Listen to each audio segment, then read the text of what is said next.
Kochapi Marcel, and this is my channel. When there is a political instability, when there is a problem in a country, when there is chaos, keeping quiet is as bad as committing a crime. And in this political instability we have in Nigeria at this moment, I thank God for people who are speaking up. And Rufai Oseni of Arise Television is one of the journalists in Nigeria who are challenging the powers that be, who are telling truth to the powers that be, who don't look to your face and determine whether you are a political elite before he talks to you.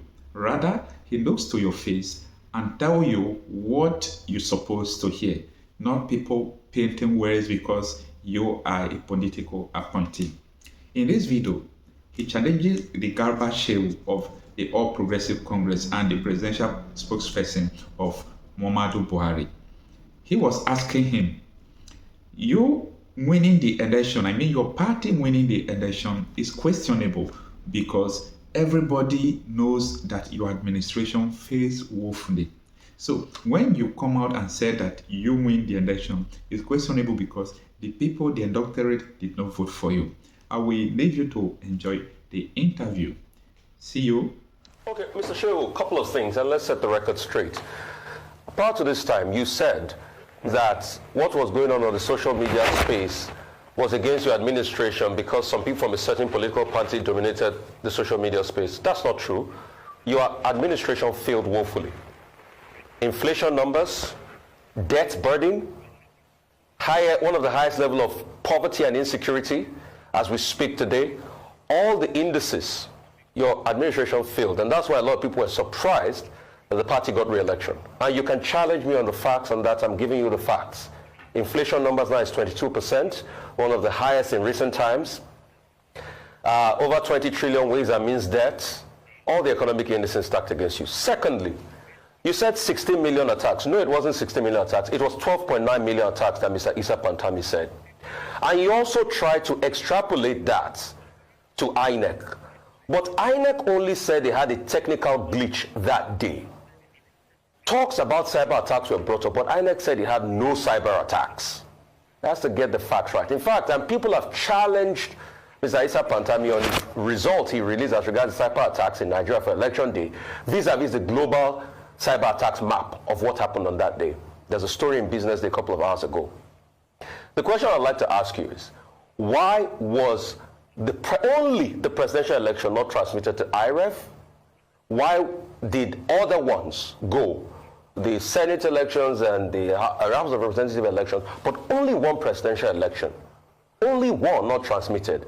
INEC said it had technical glitches. He's not been able to tell us the nature of technical glitches. Today, you are trying to posit that there were cyber attacks. INEC said no cyber attacks. NCC said the network worked in that day. Please, did you say that the party, you said a number of things, problems, indices you gave. Did you say that that is why the party lost the election? Did you say we lost the election?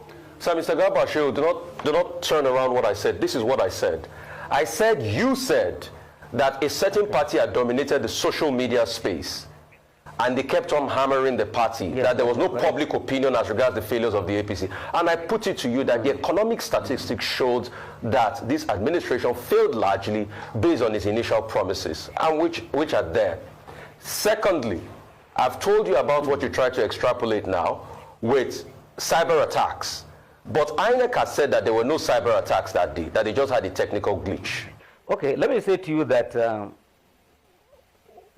as a government, we believe that we have done reasonably well. And we have delivered on all of the major promises that this administration has made prior to coming to office. And these things are key issues of security. We know what this country was like when we came in. This country had been split into two.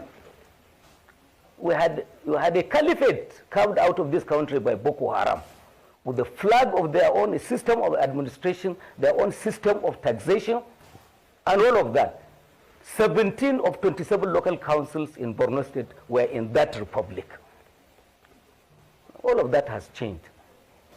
So don't say that we haven't achieved anything. And when you mentioned all of these things about inflation, look, please understand that there is a global crisis going on, of cost of living, that is simply not confined and alone to Nigeria.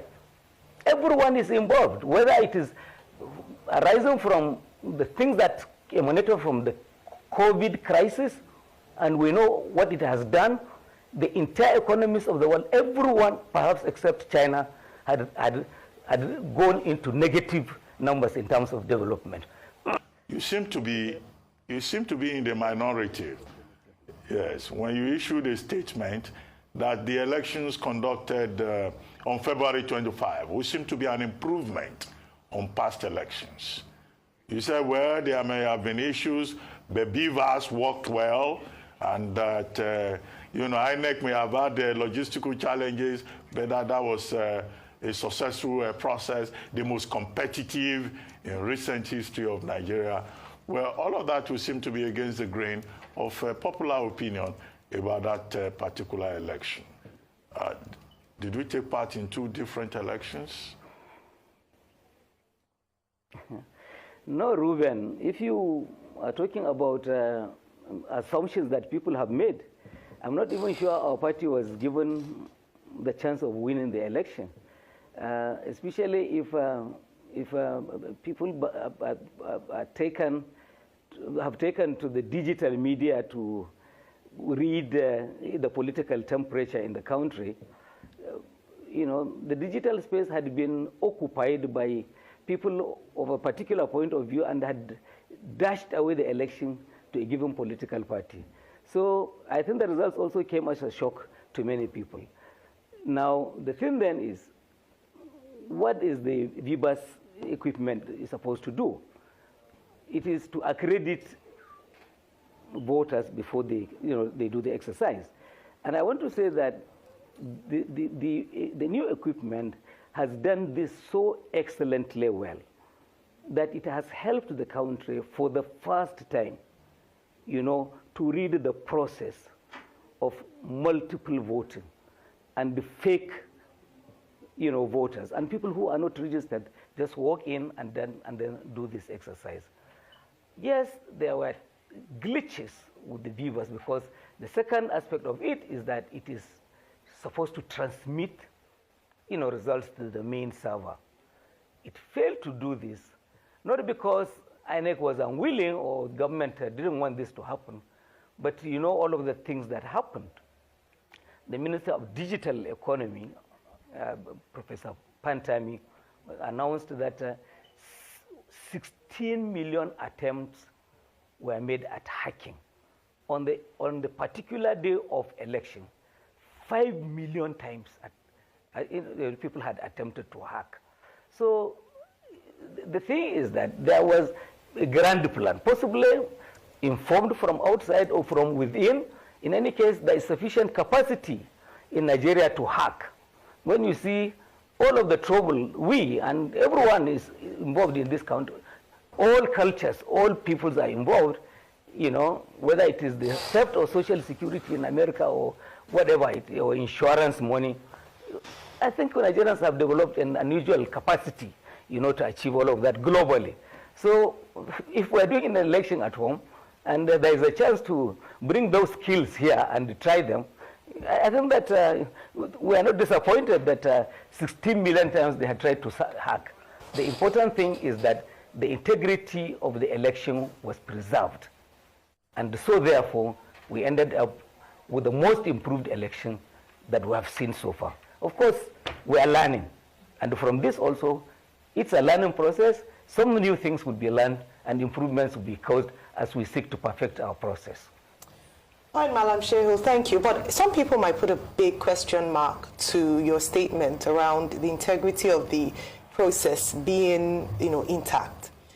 Besides the BVAS not working optimally, and one of the biggest game changers, or perhaps the benefit of BVAS in the last election, was the electronic transmission of results, which obviously at presidential level failed. And this has brought a big question to how free or how credible or the level of integrity of that process, which has been challenged by a number of people, candidates and some analysts. Beyond that, INEC had a budget of over 300 billion naira to prosecute this election. However, it was fraught with irregularities, which the president himself has admitted to. One of which is logistics issues and, electoral violence across the nation. How would you put that side by side with your statement that judging the conduct of this election as being very good? Well, let me say to you that I am not a lawyer, but from our own understanding of what INEC is supposed to do, the Electoral Act 2022 clearly says INEC has the liberty to choose the mode of transmission. So therefore, it's not by law that this transmission must be done electronically. Yes, it can be done, it's an option. But if INEC would do it and did it manually, that doesn't take away from the credibility, of the election. You talked about 300 billion naira being issued to INEC, for which reason there should not have been logistical problems. This is a huge country, nearly 1 million square kilometers, 200 million people. It's hard to think that there is we are not machines, we are humans. It's hard to think that this thing will kick off 8 o'clock on the dot in all of 176,000, polling units. It's a very difficult thing to do. But you know that as we have done in the country, in case your polling unit had opened late, INEC had always made provision, even before this election, that hours of voting are usually extended. In some cases, it had even taken us to the next day. And so therefore, absolutely nothing is lost. And you talked about violence. I have seen a few of these reports, and I don't deny that. But to say that this election is characterized, or anybody say, well, this is not your word, but that certainly nobody can justifiably say that this election had been characterized by violence. Yes, a few isolated incidents, but significantly, all of the things we saw marked a significant departure from the past. And for this, actually, this country has every reason to be thankful to law enforcement because they were effective and they made sure that 99% of Nigerians voted in a free environment without fear or any sort of intimidation. It went well. And then there are all of the things about Ukraine and the Russia war, with all of its implications for us here, whether it is fertilizer and agriculture or fuel that we import from parts of the world. This is happening to everyone. And I tell you that this country, when you compare with what is happening in West Africa, in the entire continent, I think Nigerians have every reason to celebrate this administration. We haven't done as badly as everyone has done. In fact, this government has done so much in order to take Nigerians away and remove us from the excessive heat that had accompanied this crisis, COVID in particular, and then Ukraine-Russia war. Okay, the second question, thank you anyway for the numbers. The second question I asked, you said that the cyber attacks, we had cyber attacks in the elections, but INEC said they didn't have any cyber attacks on them. So I ask you again, what is now the reason why INEC couldn't transmit those results? You said there were cyber attacks. So what are you saying? Are you saying because of the cyber attacks or not INEC had their problems? Well, the thing is that I'm not here to be academic on any matters. The minister of the Nigerian government said there were cyber attacks. I'm supposed to believe the minister of the Nigerian government. If INEC said there were no cyber attacks, please bring the two together, the Minister of Digital Economy, and let them resolve this issue. I'm simply a spokesman for the Nigerian president, and I'm not into all of those details. Okay, my president. I call you my president. People don't know that you were once yourself a president, president of the Nigerian Guild of Editors.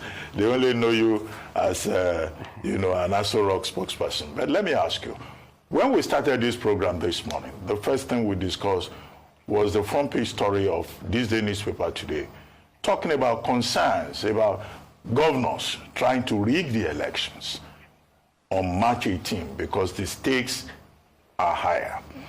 You have already said, oh, what happened on February 25 was an improvement from your own perspective. What will you be saying to those governors who are purportedly colluding, as alleged, with INEC officials who may have bought military uniforms, and all the people who are determined to do battle at the ethnic and religious level on Friday, and the implications of those observations for the integrity of the electoral process and President Buhari's legacy? Well, let me say, Ruben, that before the presidential election, there were also predictions that the country will go up in flames.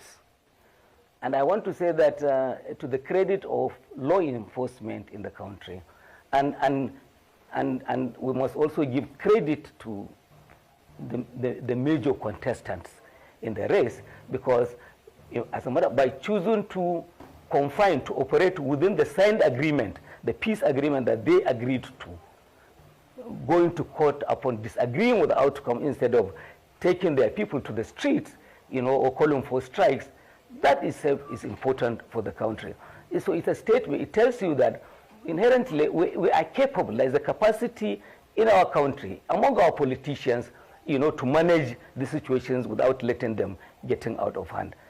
On the specific issue of the election on Saturday, I do hope that the law enforcement agencies will be reading this day newspaper on the front page, and they will be deciding on what to do. For the part of the president, I want to say that this government is elevated, is well above scandal or conspiracy on matters of outcomes, processes and outcomes of these elections. The president is determined that he will bequeath the legacy of the country's best election ever. And we're not disappointed so far. All right, just to dig a bit deeper into that, I'd like you to speak specifically to the issue around security, particularly because from what, as Dr. Bati mentioned, some of the allegations is that some of these governors, sitting governors across the states in Nigeria, are conniving with security agencies to topple the result, or to instigate violence during the Saturday gubernatorial and State House of Assembly elections. What is the security plan? We have heard assurances from the National Security Advisor, which we did as well here during the 25th of February presidential elections. However, that didn't stop what you term as isolated cases of electoral violence. Nigerians want to go out on Saturday. However, there's still that concern around safety. What's the assurance from the president? Well, let me go back to the last election, and it has shown clearly that governors are not gods in our affairs in the country. It used to be assumed that when you finish being governor, you automatically walk into the Senate and take a seat there. I think about 4 or 5 of them had been shown that, no, you don't take Nigerians for granted. So if Nigerians are determined, and the sense I have is that law enforcement is ready for just everyone, including people who want to share money in order to win. The INEC has made it clear that if anyone is caught sharing cash, they will go to jail same day. And I hope that they act this out. So what do we need to do? Give Nigerians all the assurances that they need, that they just need to come out and exercise their own franchise. Nobody should intimidate them. Clearly, I understand and I accept the fact that there is desperation on the part of the governors, some of the governors, to win at all cost. But I tell you that law enforcement is ready also to ensure free and fair election at all cost. Okay, sir. While we're talking now, you said the government has done fairly well as regards insecurity, that the nation was divided by the time this administration came in, and all of that has changed now. Yes, there are considerable gains as regards security, I'll give you that. You said some people were paying taxes. Yeah, no, considerable gains, yeah. Some people were paying taxes, to bandits to live in. You said all of that has stopped. I'm sorry to shock you, it's not stopped. As at 2012, a farming community in Kaduna had to pay 400 million naira in taxes to be allowed to farm. On election day, we had banditry activities in Borno. What will be done to be able to stop any banditry activities or terrorist activities in parts of the north and parts of the country on election day? Now, let me tell you that unless we live in utopia, there's no country that is free of crime. And I'm not trying to make excuses. This is a country where you and I know Muslims will not go to mosque on Friday because they will be bombed. Christians will not go to church on Sunday because they will be bombed.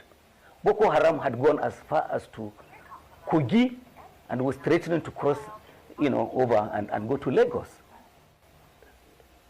So the fact that in an election in which all 200 million people of Nigeria were witness to, and that you had one incident in Goza, I mean, nobody says the Boko Haram is no longer an occasional threat. The gain we have made is that it's no longer a sustainable threat. And so therefore, we hope that at some point, even this occasional threat will go away. And when you talked about ransom payment for kidnappings and in southern Kaduna and all of that, again, nobody is trying to say, when I made reference to Borno and the Northeast, I was talking about the Boko Haram threat. From then to now, this country has been confronted by new challenges. Some of them had not been with us before now. And the challenge then has been for law enforcement in the country to rise up to the challenge and to contain them. Don't forget that before this hike that we were effectively trying to deal with kidnappings and cattle rustling and all of that, the clashes between herders and the farmers had escalated to newer levels, although this is something that also had lived us from pre-colonial times. It had escalated to the point that the government had to just do more than what ordinarily was required to do. And to say that there has sufficiently been a calming down, of that incident. And the new one, which is these kidnappings and all of that, it too is going down. And it is helped greatly, especially lately, by the new policy by Central Bank to change our currency notes. Well, Garba Shehu, just before we wrap this up, you issued a statement recently saying that President Muhammadu Buhari has never directed anyone to disobey the rule of law. And yet critics of the administration can list a catalog of instances in which, under this administration, public officials have routinely disobeyed the rule of law, disobeyed court orders, and nothing happened to them. If you could just shed more light on that.